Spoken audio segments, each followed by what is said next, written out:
Letters of Swami Vivekananda, the new edition in 4 volumes.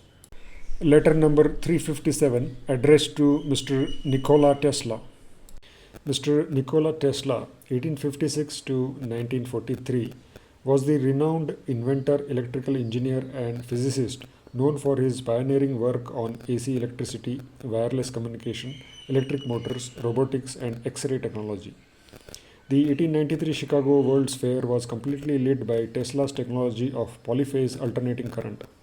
He had heard Swami Vivekananda speak at the Parliament of Religions, and he likely attended Swamiji's lectures in the winter of 1895-96 in New York City.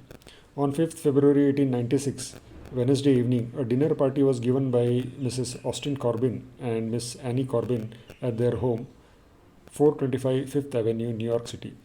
Swamiji, Mr. Nikola Tesla, actor Madam Sarah Bernhardt, and others were engaged in a long discussion on Hindu philosophy and science until the early hours of Thursday. Swamiji noted about Tesla. Mr. Tesla was charmed to hear about the Vedantic Prana and Akash and the Kalpas, that is, cosmic cycles, which according to him are the only theories modern science can entertain. Despite their discussions, Tesla was unable to provide the mathematical proof that force and matter are reducible to potential energy. Swamiji acknowledged this, stating that while Tesla's efforts were commendable, the definitive mathematical demonstration remained unachieved at that time. This concept would later be encapsulated in 1905 in Albert Einstein's mass energy equivalence formula, the theory of relativity, E equal to mc square. Nonetheless, Tesla's meeting with Swami Vivekananda greatly stimulated his interest in Eastern philosophy. Swami Vivekananda later remarked during a lecture in India, "I myself have been told by some of the best scientific minds of the day how wonderfully rational the conclusions of the Vedanta are. I know of one of them personally who scarcely has time to eat his meal or go out of his laboratory, but who would stand by the hour to attend my lectures on the Vedanta. For as he expresses it, they are so scientific, they so exactly harmonize with the aspirations of the age and with the conclusions to which modern science is coming at the present time." 228 West 39th Street, New York, 6th February 1896. Dear Sir, if it be not asking you too much, will you kindly drop me a few lines giving me a list of the books on the latest theories about conservation of energy and the creation of the cosmos? Is there any such theory in modern science that there is a sphere of electricity beyond the sphere of light? Are electric vibrations finer than those of light? Can the one be transferred to the other? I would rather have a personal interview with you than a letter, yet I am afraid your time is so fully occupied.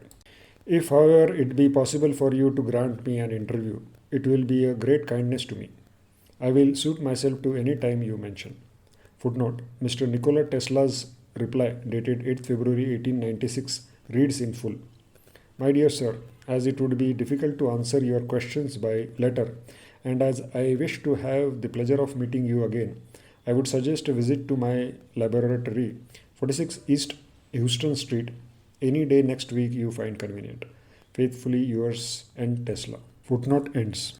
With many thanks for last night's talk at Miss Anna Corbin's. Footnote: the New York Herald of 9th February 1896 reads in part, "A wonderful curio supper proves the most novel entertainment of the winter season. The supper given on Wednesday night, that is 5th February, by Mrs. Austin Corbin and Miss Annie Corbin at their home, number 425 Fifth Avenue, styled by some a curio party, was perhaps the most unique entertainment in the social calendar of the winter season. It was an entertainment arranged by the hostess for the purpose, in order that Madam Sarah Bernhardt might meet the Swami Vivekananda, the Hindu priest. The French tragedienne, since she has added Azil to her repertoire, has taken a profound interest in Hindu mythology and the occult sciences of the East, and she was extremely anxious to converse with the well-known expounder of the religion of the Far East.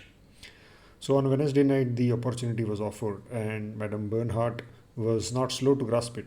She arrived at the Corbin house soon after her labors at the theatre were over, and there found the Brahmin priest arrayed in his rather showy robes of office, and surrounding him was a brilliant company of young people, including Mrs. Adolph Landberg, Mr. and Mrs. Peter Cooper Hewitt, Lieutenant and Mrs. Gianni Bettini, M. Victor Morel, Miss Caroline Dewar, Mr. Charles Matthews, Mr. Crichton Webb, Mr. J. Norman D. R. Whitehouse, Mr. Frederick H. Baldwin, and Professor Nikola Tesla, the electrician. An elaborate supper was served, and as it progressed, Madame Bernhardt, through the aid of Mrs. Leidenberg, Mr. Whitehouse, and Mr. Matthews as interpreters, discussed Hindu mythology with the Swami and had little fits of delight over the discourse of Professor Tesla, who is one of the inventors of photographing through opaque substances. The French actress, the Swami, the professor, and several others in the company engaged in a lengthy disputation on the great questions of life and death and the great hereafter, while exquisite theories on life and morals were advanced and suggestions worthy of Plato on the banks of the Ilyssus were made. It was an intellectual treat seldom encountered in social life in the metropolis. Footnote ends. I remain yours affectionately, Vivekananda. Om Tat Sat.